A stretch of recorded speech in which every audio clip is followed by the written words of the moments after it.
اعوذ باللہ من الشیطان الرجیم بسم اللہ الرحمن الرحیم لا اقسم بہذا البلد وانت حل بہذا البلد ووالد وما ولد لقد خلقنا الانسان فی کبد ایحسب ان لن یقدر علیہ احد یقول اہلکت مالا لبدا ایحسب ان لم یرہ احد الم نجعل لہ عینین ولسانا وشفتین وہدیناہ النجدین فلاقتحم العقبہ وما ادراک ما العقبہ فک رقبہ او اطعام فی یوم ذی مسغبہ یتیما ذا مقربہ او مسکینا ذا متربہ ثم کان من الذین آمنوا وتواصوا بالصبر وتواصوا بالمرحمہ اولئک اصحاب المیمنہ والذین کفروا بآیاتنا ہم اصحاب المشأمہ علیہم نار مؤصدہ صدق اللہ العظیم۔ یہ سورۃ البلد ہے، مکی سورت۔ ان سورتوں میں قرآن حکیم نے انسانیت کے لیے ایک واضح اور دو ٹوک پروگرام بیان کیا ہے۔ اس سورت کا بنیادی موضوع نبی اکرم صلی اللہ علیہ وسلم کو مکہ مکرمہ میں اقتدار اور حکومت دینے کا وعدہ کیا گیا، اعلان کیا گیا، اور مکے کے وہ سردار جو نبی اکرم صلی اللہ علیہ وسلم کے بنیادی پیغام کے منکر ہیں، ان کے جرائم بیان کیے گئے ہیں کہ کیسے وہ اپنی ذمہ داریوں سے روگردانی کر رہے ہیں۔ دین اسلام کا بنیادی پیغام انسانیت کو غلامی سے نجات دلانا، ان کی معاشی ضروریات کی کفالت کرنا اور ان کے انسانی حقوق کو پورا کرنے کے لیے کردار ادا کرنا۔ جو جماعت یہ کردار ادا نہیں کرتی اس کے لیے جہنم کی سزا ہے، اور جو جماعت ان بنیادی اساسی اصولوں پر جد و جہد اور کوشش کرے گی، اسے اس ام القریٰ مکہ مکرمہ کا اقتدار سونپ دیا جائے گا۔ اس میں آپ صلی اللہ علیہ وسلم نزول اجلال فرمائیں گے تو فتح مکہ کی بشارت اس سورت کے آغاز میں ہی اللہ نے قسم اٹھا کر بیان کر دی ہے۔ ابھی مکی دور ہے، مدینہ منورہ کی ریاست ابھی قائم نہیں ہوئی، لیکن مکہ مکرمہ میں ہی فتح مکہ کی بشارت اس سورت میں دی گئی۔ اس کی وجہ یہ ہے کہ یہ شہر مقدس جو ابراہیم اور اسماعیل علیہ السلام نے تعمیر کیا تھا، یہ انبیاء کا شہر ہے اور یہ ایک مقدس شہر ہے۔ اس شہر میں ظلم، کفر، غلامی اور معاشی پستی کا نظام نہیں چل سکتا۔ ابراہیم علیہ السلام نے اسے امن کا گھر بنایا تھا۔ ان کے اس امن کے گھر کو کوئی دنیا کی طاقت پامال کرنے کی کوشش کرے گی تو اسے صفحہ ہستی سے مٹا دیا جائے گا، اور ابراہیم اور اسماعیل علیہ السلام کے سچے وارث حضرت محمد مصطفیٰ صلی اللہ علیہ وسلم کا اقتدار قائم ہوگا۔ اس لیے شروع صورت میں ہی مکہ مکرمہ جیسے مقدس شہر کی قسم اٹھائی گئی، لا اقسم بہذا البلد، میں قسم اٹھاتا ہوں اس شہر کی۔ یہ شہر کوئی معمولی شہر نہیں ہے، معمولی جگہ نہیں ہے۔ ابراہیم علیہ السلام جو امام انسانیت ہے، انہوں نے انسانیت کی ترقی کے لیے اس مرکز کو سب سے پہلے بنایا تھا۔ کہاں دور دراز عراق اور فلسطین سے اٹھ کر وادی غیر ذی زرع یہاں مکہ میں اپنی اولاد کو لا کر بسایا۔ خود ابراہیم نے کہا تھا ربنا انی اسکنت من ذریتی بواد غیر ذی زرع، اے ہمارے پروردگار میں نے اپنی اولاد کو ایک ایسی وادی میں لا بٹھایا ہے جہاں کوئی چیز کاشت نہیں ہوتی، غیر ذی زرع ہے، زراعت نہیں ہوتی، اور اس زمانے میں تو تجارت یا صنعت تو کیا ہونی تھی۔ تو ایسے بیابان جنگل میں لا کر صرف اور صرف اللہ کے گھر کے لیے، اس کی حفاظت کے لیے، یہ مرکز ابراہیمی امن کی جگہ ہے۔ اسی لیے اعلان کیا گیا تھا کہ من دخلہ کان آمنا۔ تو ایسی امن کی جگہ، انسانیت کی آزادی اور حریت کا مرکز، انسانوں کی بھوک مٹانے اور ان کی ضروریات کو پورا کرنے کے مرکز میں ایسے لوگ اقتدار میں ہوں کہ جو لوگوں کی آزادی سلب کریں، معاشی حقوق توڑیں، لوگوں کو غلام بنائیں، یہ قابل برداشت نہیں ہے۔ اس مقدس شہر کی قسم، وَأَنْتَ حِلٌّ بِهَذَا الْبَلَدِ، اور اس بات کی قسم کہ آپ ضرور بالضرور اس شہر کے اندر نزول اجلال فرمائیں گے، آپ یہاں اتریں گے، آپ کے لیے یہ حرم ایک خاص وقت کے لیے حلال ہو جائے گا، ان ظالموں کو قلع کما کرنے کے لیے۔ حضرت شیخ الہند نے جو ترجمہ کیا ہے، اس ترجمے میں اس بات کا لحاظ رکھا ہے کہ نبی اکرم صلی اللہ علیہ وسلم کے لیے مکہ میں ظالموں کا قتل کرنا حلال قرار دیا جا رہا ہے، ورنہ تو یہ حرم محترم تھا۔ ابراہیم علیہ السلام نے اللہ سے دعا کی تھی کہ یہ محترم اور مقدس جگہ رہے، یہاں کوئی لڑائی، دنگا فساد، بد امنی نہ ہو، لیکن خود ابراہیم کی اولاد کے ہی قریشی اگر انسانیت پر ظلم ڈھاتے رہیں تو ان کے اس ظلم کے سسٹم کو توڑنے کے لیے کچھ وقت کے لیے اے محمد صلی اللہ علیہ وسلم صرف آپ کے لیے یہ مکہ حلال قرار دیا جائے گا۔ سن 8 ہجری میں مکہ فتح ہوا ہے، اور یہ اس سے 10-12 سال پہلے ٹارگٹ مقرر کر دیا نبی اکرم صلی اللہ علیہ وسلم کے سامنے کہ آپ مکہ میں داخل ہوں گے حل کی حالت میں، حلال ہو کر، یہاں حرمت کا قانون آپ کے لیے نہیں ہوگا۔ اس لیے نبی اکرم صلی اللہ علیہ وسلم نے فتح مکہ کے موقع پر اور پھر حجۃ الوداع کے موقع پر اس بات کا اعلان کیا کہ یہ حرم محترم ہے، کسی کو اس حرم محترم کو پامال کرنے کی اجازت نہیں ہے۔ بخاری شریف کی روایت ہے کہ نبی اکرم صلی اللہ علیہ وسلم نے فرمایا کہ یہ مکہ میرے لیے چند گھنٹوں کے لیے حلال قرار دیا گیا ہے،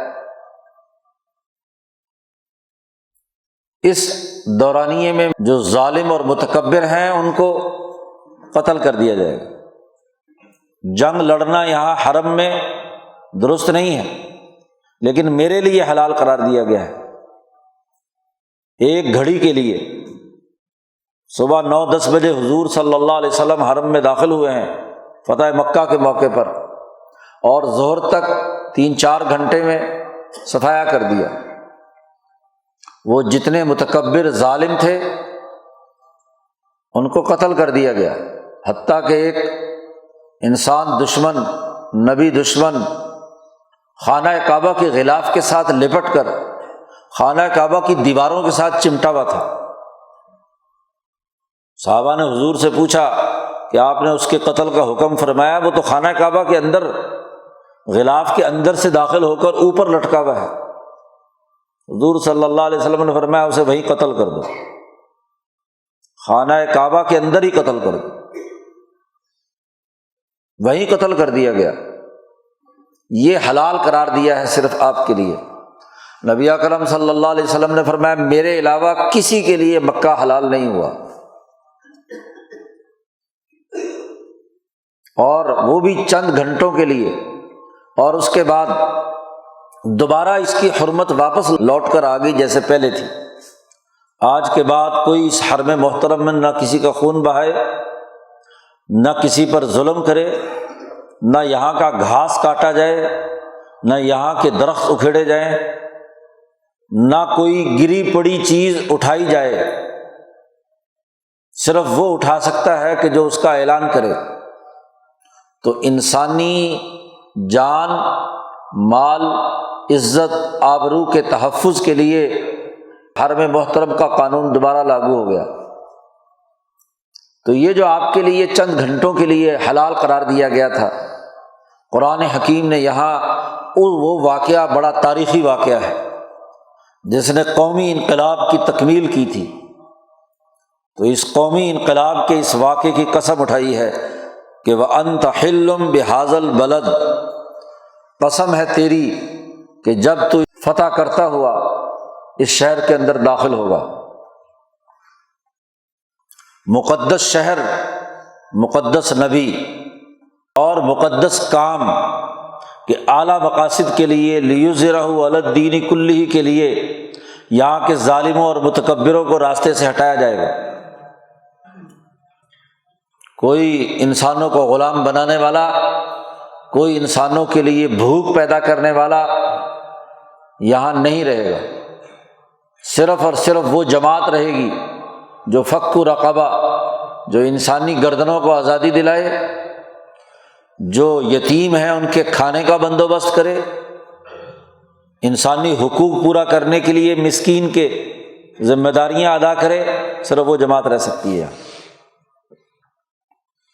پھر قسم اٹھائی وَوَالِدٍ وَمَا وَلَدَ، والد کی قسم اور اس والد کی جو اولاد پیدا ہونے والی ہے اس کی قسم۔ اب یہاں مفسرین نے کئی تفسیریں کی ہیں، تمام ہی اس کا فرد بن سکتی ہیں کہ والد سے مراد آدم علیہ السلام اور آدم علیہ السلام کی ساری ہی اولاد، اور دنیا کا ہر والد اور دنیا کا ہر اس کا مولود، دونوں کی قسم اٹھائی ہے، کیونکہ آگے جو بات آ رہی ہے وہ انسان سے متعلق ہے۔ تو انسان آدم سے لے کر اب تک ہر انسان کا باپ ہے، اور وہ خود آگے کسی کا باپ ہے، اور ہر باپ اپنے باپ کا بیٹا ہے۔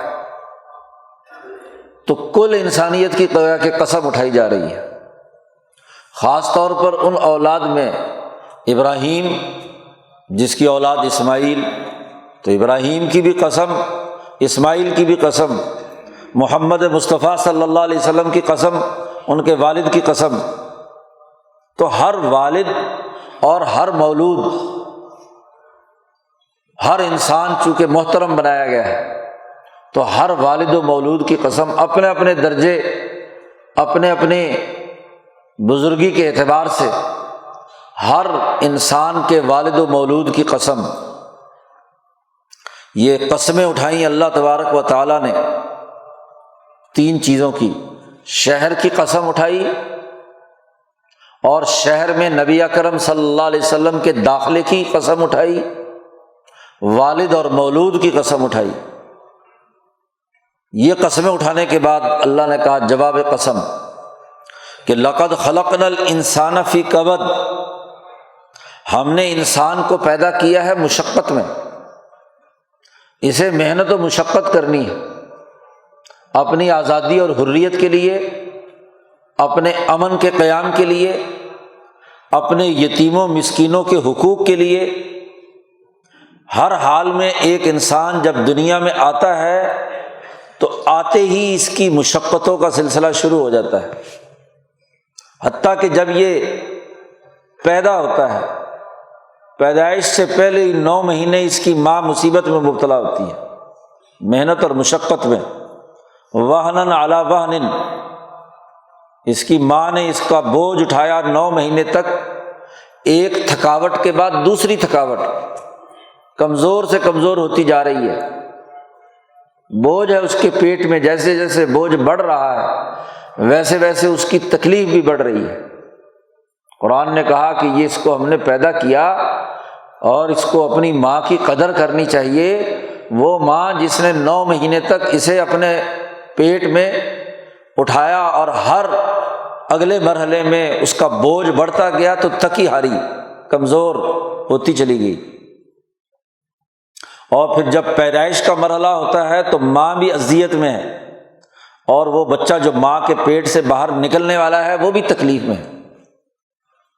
محنت تو وہیں سے شروع ہو گئی، اور وہاں سے نکلنے کے بعد بھی چیختا چلاتا ہے، یہ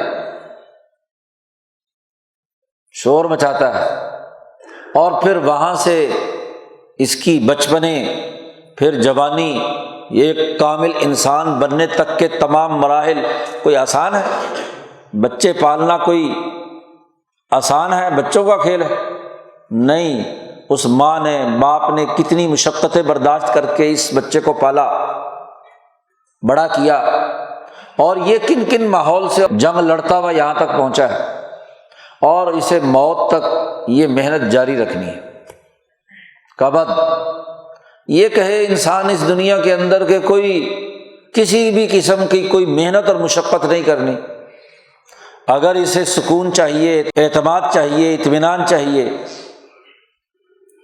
اسے اگر ترقی چاہیے، آزادی اور حریت چاہیے، غربت مٹانے کی ضرورت ہے، تو اسے محنت پہ کرنی ہے، محنت اور مشقت کرے، جدوجہد کرے۔ دنیا میں انسان جدوجہد کے لیے آیا ہے، محنت کے لیے آیا ہے، محض لا یعنی زندگی گزارنے کے لیے نہیں آیا۔ تو قرآن نے شہر کی قسم، شہر میں حضور صلی اللہ علیہ وسلم کی فتح کی قسم، باپ کی قسم، بیٹے یا بیٹی کی قسم، اور ان تمام قسموں کے بعد کہا لقد خلقنا الانسان، ہم نے انسان کو پیدا کیا ہے فی کبد۔ اور جب محنت و مشقت میں ہے تو اگلی بات بھی سن لو، ایحسب ان لن یقدر علیہ احد، کیا اس انسان نے یہ گمان کر لیا ہے کہ اس پر کوئی طاقت اور قوت قدرت نہیں رکھتی، اس کو گرفت میں نہیں لا سکتی؟ یہ ایسا متکبر، ایسا ظالم، ایسا آرام دہ ہو گیا، ماحول میں رہنا چاہتا ہے سرمایہ پرستی کی وجہ سے کہ خود کچھ نہ محنت کرے اور مزدوروں سے اور کسانوں سے دوسروں کے کام کی کمائی کھائے، سود خوری کرے، سرمایہ کرائے پہ چڑھا دے اور اس کا معاوضے کے نام پر مفت خورا بن جائے۔ نبی اکرم صلی اللہ علیہ وسلم نے فرمایا، لوگوں سنو، لوگوں پر بوجھ مت بنو، لا تکونوا کلًا علی الناس، انسانیت پر بوجھ مت بنو، اپنی محنت اور مشقت سے خود کماؤ اور کام کاج کرو۔ اسی لیے ایک سرمایہ دار کی بھی مذمت کی جو مفت خورا ہے، دوسروں کی کمائی پر پلتا ہے، اور ایک کاہل بھیک مانگنے والے غریب اور مزدور کی بھی کھچائی کی کہ مفت خوری کی بنیاد پر بھیک مانگنے کی عادت کیا ہے؟ محنت اور مشقت کرو، انسان محنت اور مشقت میں پیدا کیا گیا ہے۔ بھیک مانگنے کے لیے ایک آدمی حضور صلی اللہ علیہ وسلم کے پاس آتا ہے، آپ صلی اللہ علیہ وسلم نے فرمایا تمہارے گھر میں کیا ہے؟ اس نے کہا جی ایک کمبل ہے اور ایک پیالہ ہے، لے آؤ۔ اسے فروخت کیا، اس کے پیسے دیے کہ جاؤ کوڑھاڑا لے کر آؤ، رسا لے کر آؤ اور دن بھر محنت کرو۔ مفت خورا ہونے کا کیا مطلب؟ دوسروں کے سامنے ہاتھ پھیلانا، دوسروں سے پیسے مانگنا، یہ کہاں کی بات ہے؟ جنگل میں جاؤ، لکڑیاں کاٹو، محنت مشقت کرو، بازار میں بیچو اور عزت کی روٹی اور روزی کماؤ۔ یہ غلامی کی سوچ کہاں سے آ گئی؟ طریقہ بھی بتلا دیا۔ حکیم بن حزام رضی اللہ تعالیٰ عنہ فرماتے ہیں کہ مجھے ضرورت پیش آئی، میں حضور صلی اللہ علیہ وسلم کے پاس اپنی ضرورت کے لیے پیسے مانگنے چلا گیا، نبی اکرم صلی اللہ علیہ وسلم نے میری ضرورت پوری کر دی، پیسے دے دیے۔ دوسری دفعہ پھر ضرورت پیش آئی، پھر چلا گیا، پھر دے دیے حضور صلی اللہ علیہ وسلم۔ تیسری دفعہ گیا تو حضور صلی اللہ علیہ وسلم نے فرمایا یا حکیم الید العلیٰ خیر من ید السفلیٰ، اوپر دینے والا ہاتھ بہتر ہوتا ہے لینے والے ہاتھ سے۔ لا تسل، سوال مت کر، دوسروں سے بھیک مت مانگ، اپنا کام خود کر، محنت اور مشقت سے کما۔ تو بھیک منگے پیدا کرنا یہ نہیں ہے، انسان کو محنت اور مشقت کرنی ہے۔ اور پھر کیا یہ انسان یہ سمجھتا ہے کہ مجھ پر کوئی طاقت اور قدرت رکھنے والا نہیں؟ ایحسب، کیا اس نے یہ گمان کر لیا، خیال کر لیا کہ لن یقدر علیہ احد، کہ کسی کو اس کے اوپر طاقت اور قوت حاصل نہیں ہوگی؟ یہ جو چاہے تکبر کرے، جیسے چاہے لوٹ مار کرے، جیسے چاہے لوگوں کو غلام بنائے، ظلم کرے، بتوں کو پوجے، طاغوت کا اعلی کار بنے، خود طاغوت بن جائے، خود خدائی کے دعوے کرے۔ نہیں، یہ گمان غلط ہے۔ قسم اس شہر کی، قسم اس نبی کے فتح کی، قسم اس باپ کی، قسم اس بیٹے کی کہ ایسا نہیں ہو سکتا۔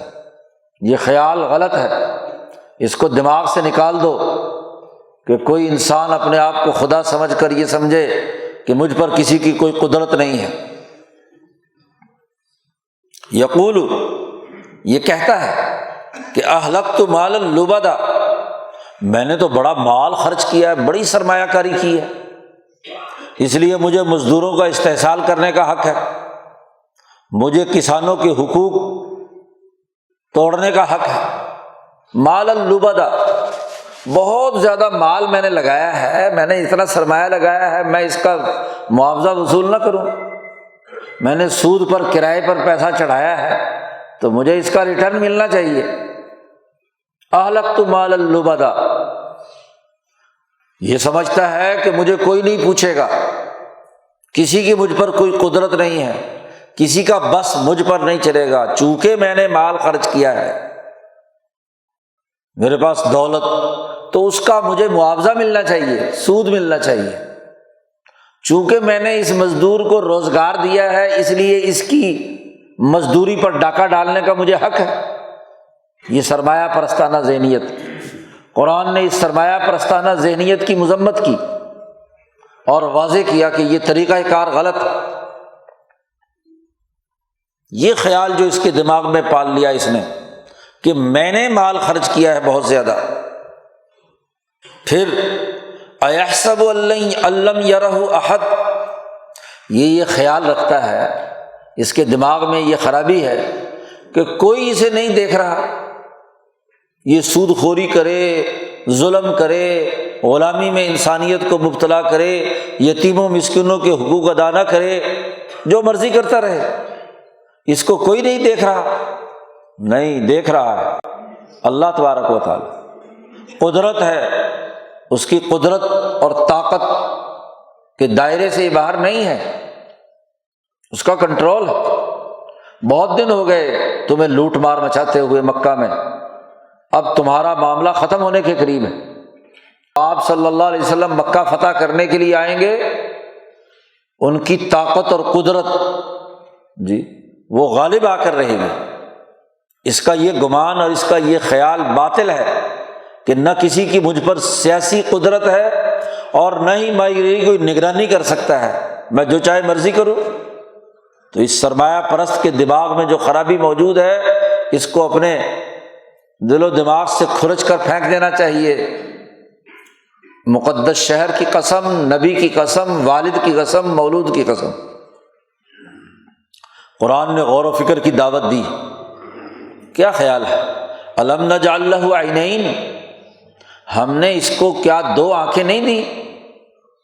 اس انسان کو دو آنکھیں دی ہیں، کس لیے؟ دیکھنے کے لیے کہ حقائق دیکھے، انسانی حقوق دیکھے، انسانی مسائل کو سمجھے، اللہ تبارک و تعالیٰ کے ساتھ اپنے تعلق کو سمجھے۔ علم کے ذرائع دیے ہیں آنکھیں۔ الم نجعل لہ عینین، کیا ہم نے اس کو دو آنکھیں نہیں دی؟ ولسانا وشفتین، اور اس کو زبان دی ہے اور دو ہونٹ دیے ہیں۔ زبان جس کے ذریعے سے یہ اظہار ما فی الضمیر کرتا ہے، جو اس کے دماغ میں خیال آتا ہے اس کو لفظوں کا جامہ پہنا کر دوسروں کے سامنے بیان کرتا ہے، اور اس بیان کرنے میں اس کے دو ہونٹ بنیادی کردار ادا کرتے ہیں۔ ہونٹ اگر ایک کٹا ہوا ہو تب بھی الفاظ صحیح نہیں نکلتے، دو ہونٹوں کی ضرورت ہے۔ ہونٹ ہی نہ ہو تو کیا بیان کرے گا یہ؟ الفاظ کی تمام تر فصاحت و بلاغت، گفتگو کے تمام انداز اور اسلوب ہونٹوں کا کمال ہے کہ وہ آواز کس حرف کو کس مخرج کے ساتھ کیسے ادا کر کے اپنا ما فی الضمیر لوگوں کے سامنے بیان کرتا ہے۔ تو اس کو گرد و پیش کے حقائق دیکھنے کے لیے، جذب کرنے کے لیے آنکھیں دی، اور جو کچھ سمجھے اس کو بیان کرنے کے لیے زبان اور ہونٹ دیے۔ کیا یہ دو باتیں نہیں دی گئی؟ ہر انسان میں یہ دو باتیں دی گئیں۔ اور پھر فرمایا وَہَدَيْنَاهُ النَّجْدَيْنِ، اور پھر اس کو دو گھاٹیاں دکھلا دی، دو طرح کے دائرے بتلا دیے۔ ایک گھاٹی سرسبز و شاداب، اچھی اور عمدہ، آزادی، حریت، یتیموں مسکینوں کی حقوق کی ادائیگی کی گھاٹی ہے، وادی ہے۔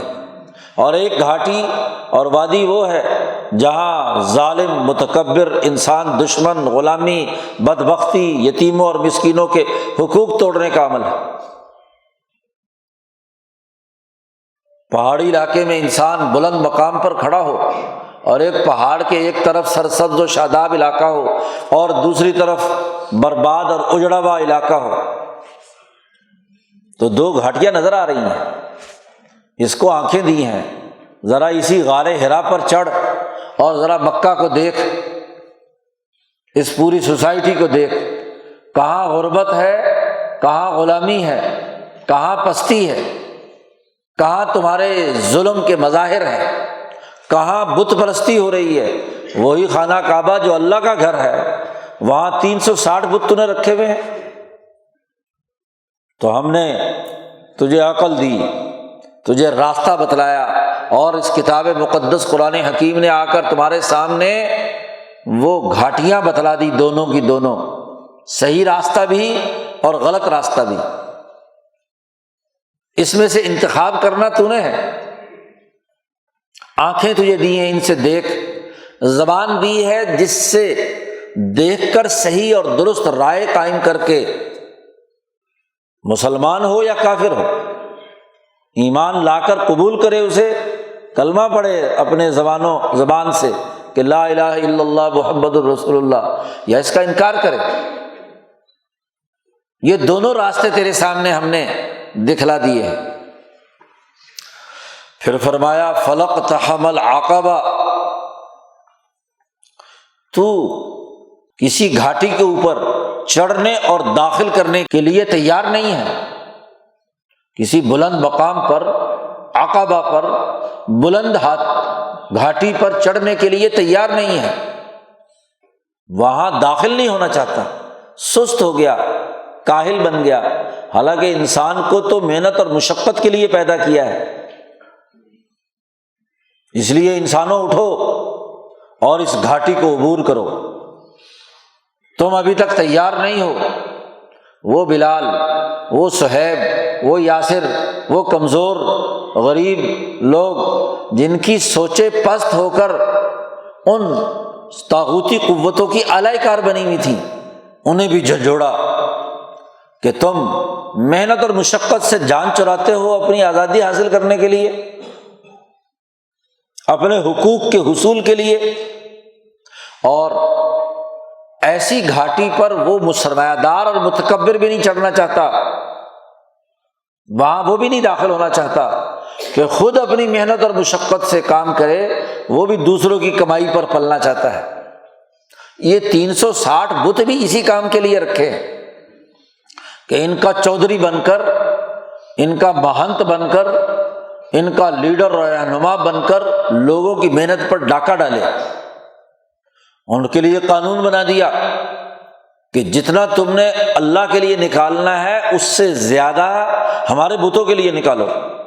یہ بحیرہ، صائبہ، یہ جو جانور چھوڑے جاتے تھے، یہ جو مٹھائیوں کے طباق اور سونے چاندی کے نظر و نیاز بتوں کے سامنے رکھتے تھے، پتھر کے بتوں نے کیا کھانا؟ وہ تو وہی جو ان کے بڑے بڑے لیڈر اور رہنما مذہبی پوپ ہیں، پجاری ہیں، بظاہر کعبہ کے سربراہ ہیں، لیکن ان بتوں کی نام پر روٹی یہ کھاتے ہیں، حرام خوری کرتے ہیں، مفت خورے، کام کاج کرنے کے بجائے لوگوں کے نظر و نیاز پر ان کی نظر ہے، کسی مشکل گھاٹی پر یہ سوار نہیں ہونا چاہتے۔ اور وما ادراک ما العقبہ، پہلے قرآن نے عربی انداز و اسلوب کے مطابق ایک ایسی مبہم بات بیان کی گھاٹی کی کہ جس کی حقیقت سامنے نہ ہو بظاہر، تو خود کہا کہ تو گھاٹی چڑھنا نہیں چاہتا، اور تجھے کیا پتا کہ وہ گھاٹی کیا ہے؟ مل عقبہ۔ خود اللہ نے اس عقبہ کی تشریح کر دی، کیا؟ فک رقبہ، انسانی گردنوں کو غلامی سے آزاد کرانا، یہ پہلا بنیادی پیغام ہے۔ یہ مشکل گھاٹی ہے، ہر غلام بھی اپنی گردن کو آزاد کرانے کے لیے محنت کرے، کیونکہ انسان کو ہم نے محنت اور مشقت پہ پیدا کیا۔ اگر غلام ہی اپنی غلامی کو قبول کر کے بیٹھ گیا، اپنی آزادی اور حریت کے لیے اس نے جدوجہد نہیں کی، تو وہ کیسے کامیاب ہوگا؟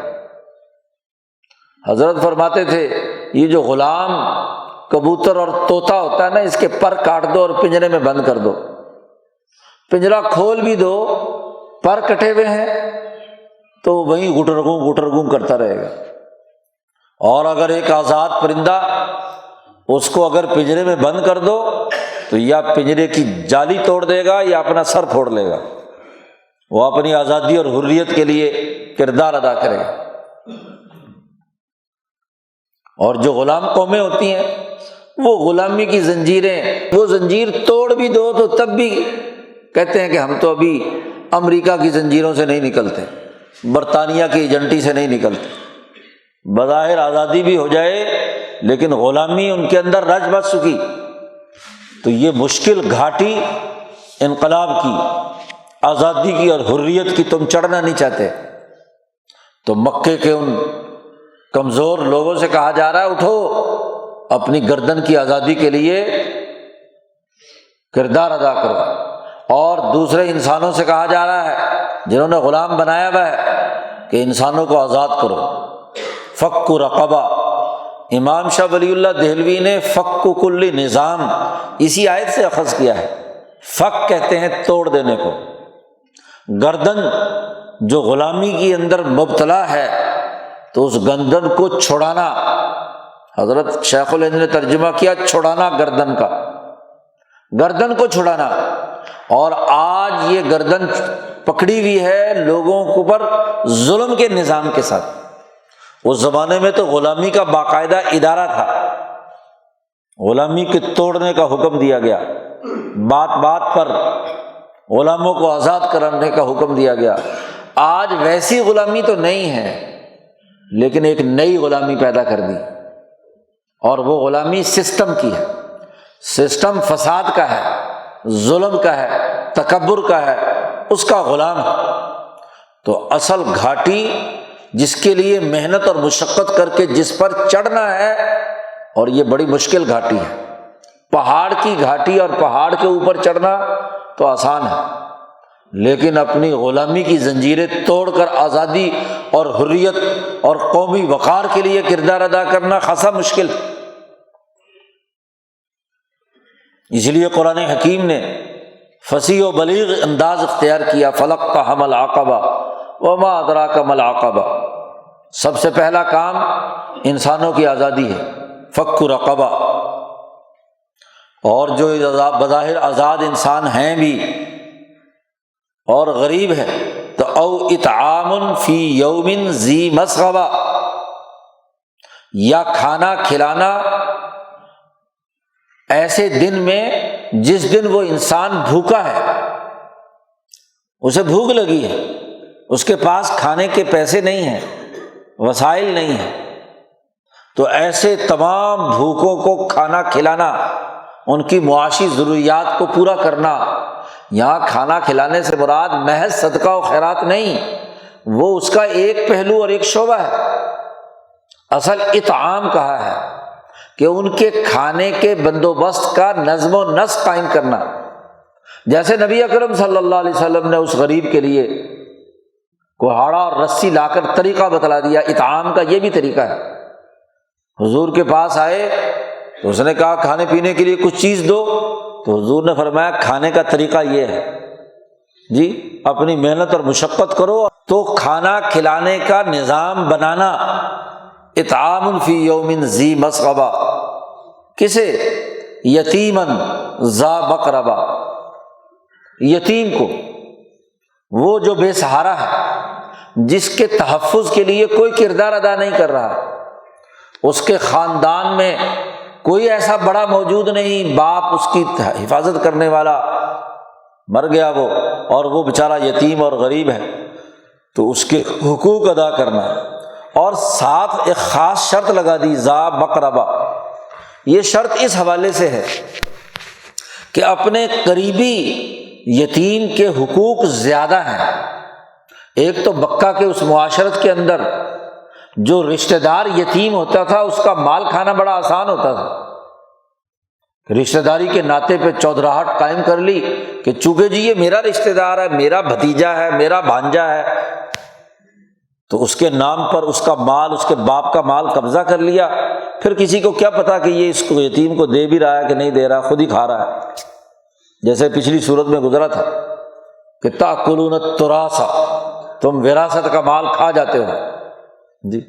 تو خاص طور پر کہا کہ دیکھو دوسرے یتیم کا مال کھانا تو مشکل ہوتا ہے، رشتہ دار یتیم کا مال کھانا آسان ہوتا ہے، کسی کو پتہ بھی نہیں چلتا۔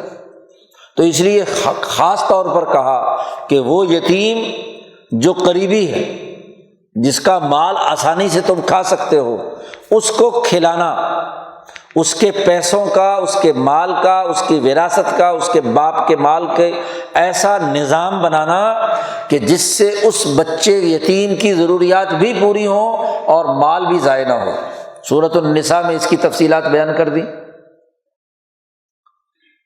کہ آدمی جو اس کا متولی بنے، وصی بنے، وہ پورا پورا حساب رکھے، حساب رکھ کر اس کی ضروریات کو پورا کرے، اس کے مال کو ضائع بھی نہ ہونے دے، اور جب وہ بڑا ہو کر اپنا کاروبار سنبھالنے کے قابل بن جائے تو سارا مال اور سارا حساب کتاب اس کے حوالے کرے کہ لو یہ تمہارا مال ہے، تمہارے باپ کی وراثت ہے، اس میں یہ حساب کتاب ہے، اس میں سے اتنا کھایا، اتنا کاروبار ہوا، اتنا فلانا ہوا، اس میں یہ اضافہ ہوا، اضافہ کر کے دے نہ کہ کمی کر کے دے۔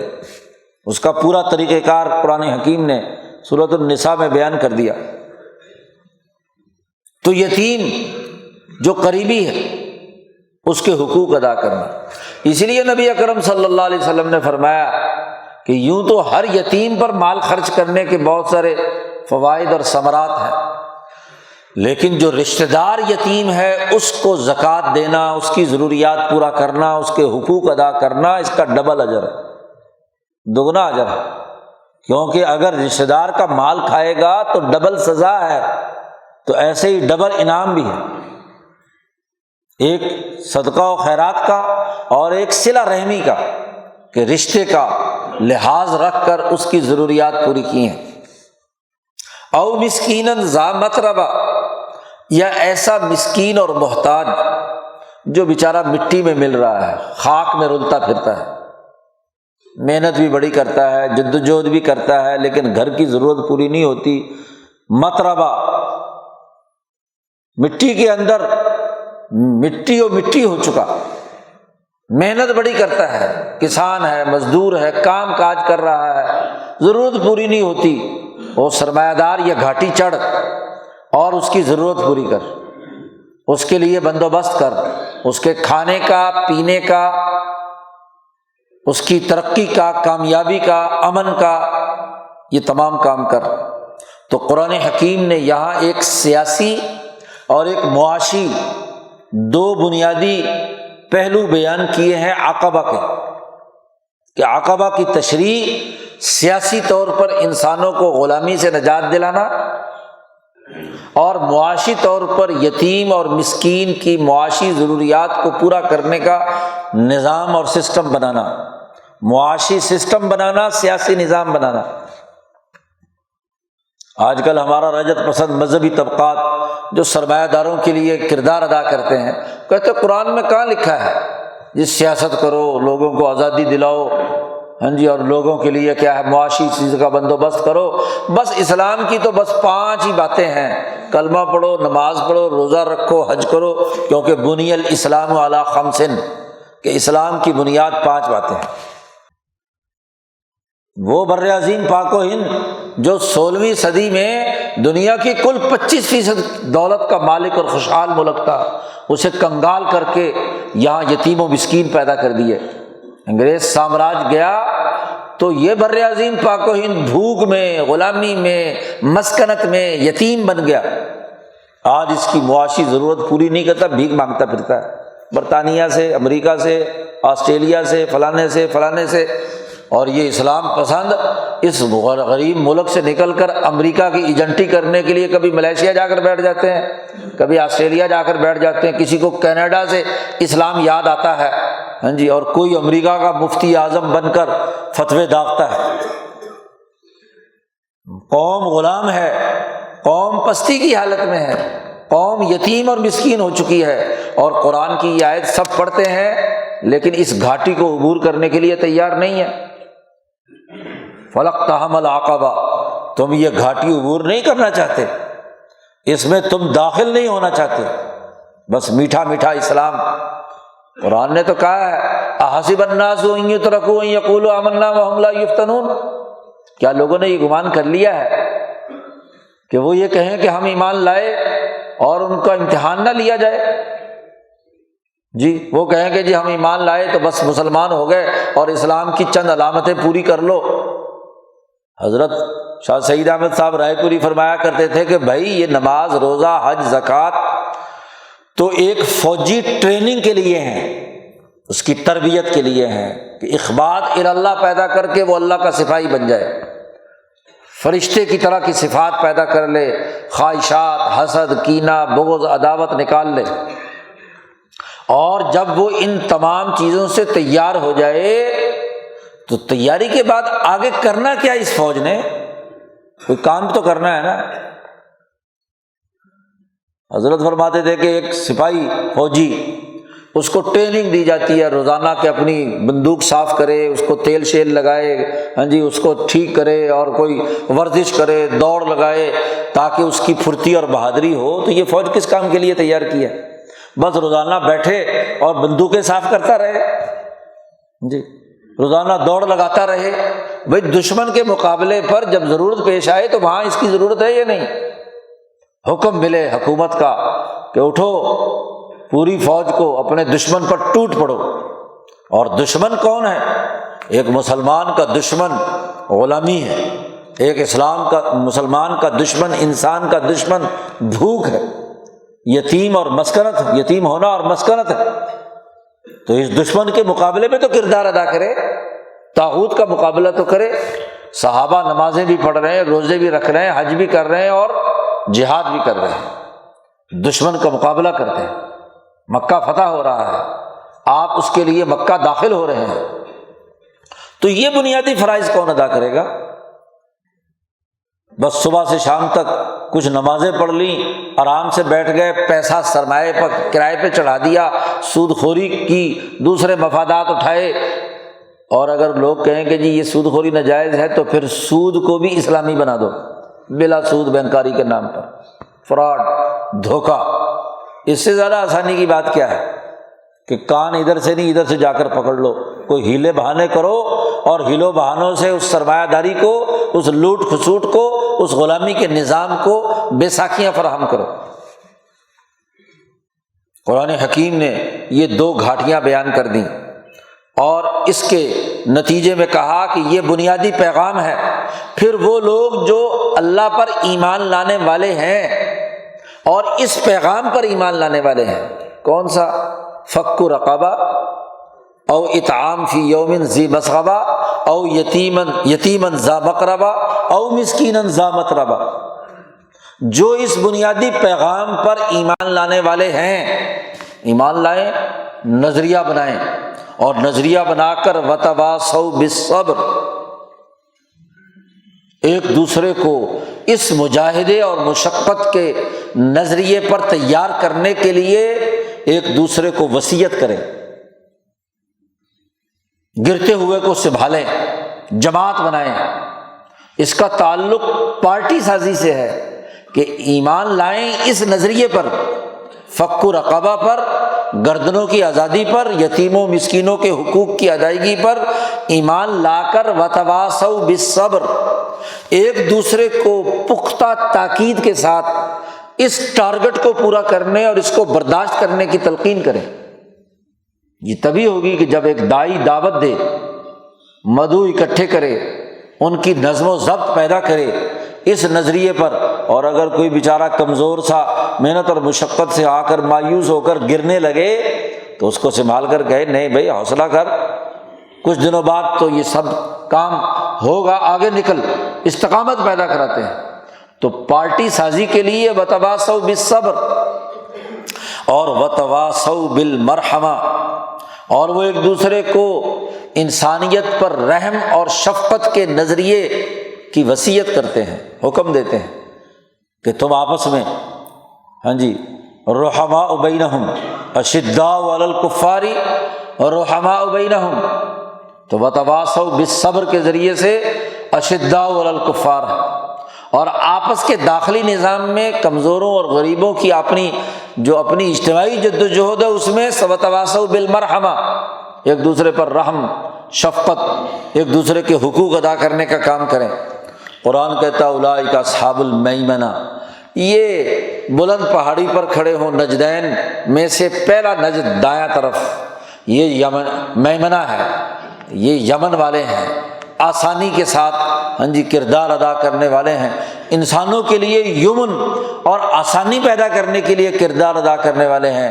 یہ دائیں ہاتھ کی گھاٹی ہے، جن کو دائیں ہاتھ میں نامہ اعمال ملے گا، اور جنہوں نے اسی کی بنیاد پر انسانوں کے لیے کردار ادا کیا بڑے نصیبے والے ہیں، بہت عمدہ لوگ ہیں۔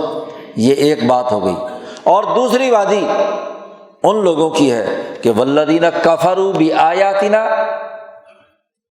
کتنی بڑی بات فرمائی کہ وہ لوگ جو ہماری ان آیات کا انکار کرتے ہیں۔ کون سی آیات؟ فک رقبہ والی، او اطعام فی یوم ذی مسغبہ والی، یتیم اور مسکین کے حقوق ادا کرنے والی اس گھاٹی کا، ان آیات کا انکار کرتے ہیں۔ ہم اصحاب المشأمہ، وہ دوسری گھاٹی ہے، بائیں ہاتھ والی ہے، اجاڑ ہے، غلامی ہے، پستی ہے، غربت ہے، افلاس ہے۔ دنیا میں دیکھ لو، کسی دو ملکوں کی سرحد پر کھڑے ہو کر دیکھو، ایک طرف ہریالی ہے، خوشحالی ہے، آزادی ہے، حریت ہے، اور دوسری طرف غربت ہے، افلاس ہے، تباہی ہے، بربادی ہے، غلامی ہے۔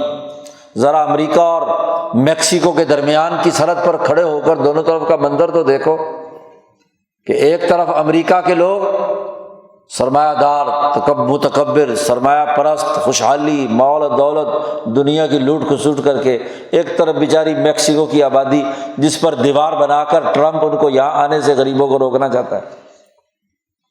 ذرا امریکہ اور لاطینی امریکہ دونوں کے اندر دیکھو، دونوں ہدیناہم النجدین۔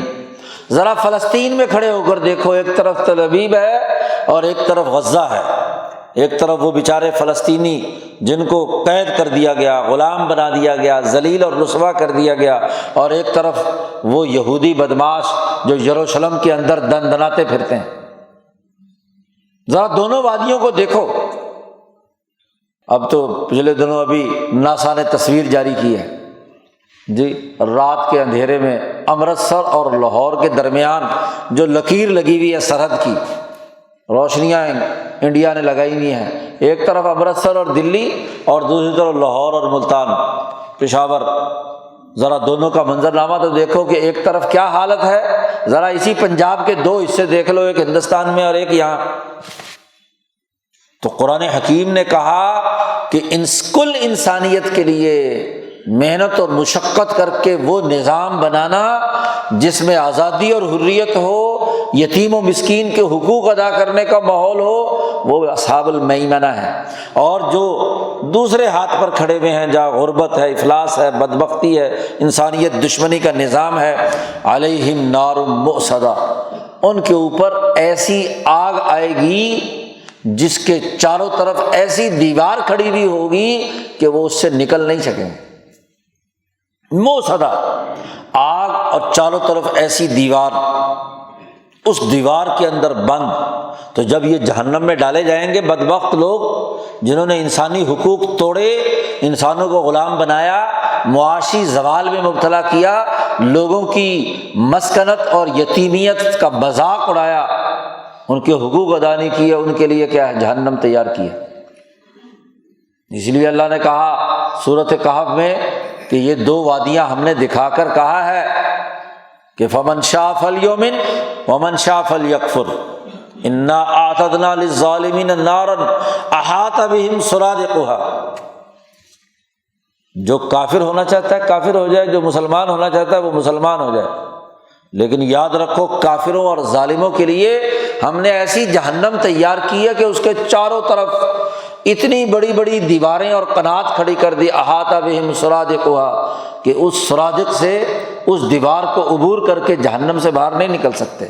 انہوں نے دنیا میں انسانوں کے لیے جہنم بنائی تھی، فلسطینیوں کے لیے جہنم بنا رکھی ہے، میکسیکو والوں کے لیے جہنم بنا رکھی ہے، دنیا بھر کے مظلوموں کے لیے ہر علاقے کے اندر جہنم کھڑی کر رکھی ہے، اس لیے ان کے لیے بھی جہنم علیہم نار موصدہ۔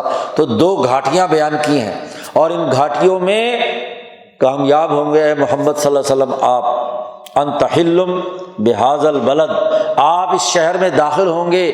یہاں جو ان مکے کے سامراجی لوگوں نے دو گھاٹیاں، دو آبادیاں، ایک غریبوں کی کالونی اور ایک مالداروں کی کوٹھیاں اور بنگلے، یہ جو طبقاتی نظام بنایا ہوا ہے، اس میں اے محمد صلی اللہ علیہ وسلم آپ آئیں گے اور آپ داخل ہوں گے اور گردنیں آزاد کرائیں گے، بلال میں جرأت پیدا کریں گے، صہیب و یاسر کے اندر قوت اور طاقت پیدا کریں گے، اور یہ بڑے بڑے سرمایہ دار اور لٹیرے، انسان دشمن، اللہ کا حق توڑنے والے، متکبر، خدائی کے دعوے دار، ان کا خاتمہ کریں گے۔ جس جو مانے گا نہیں اسے بدر سے لے کر فتح مکہ تک قتل کر کے راستے سے ہٹا دیا جائے گا، اور جو مان لے گا، تسلیم کرے گا انسانی ان حقوق کو، تو ان کی ترقی کا راستہ ہموار کریں گے۔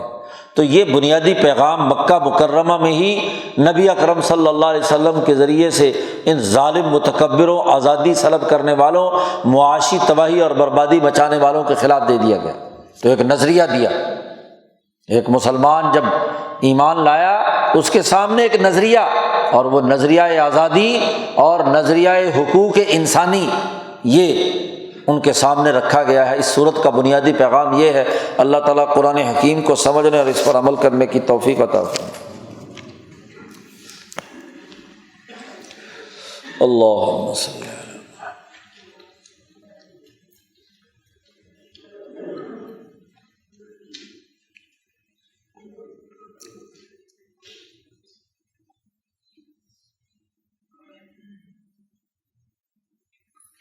اجمعین۔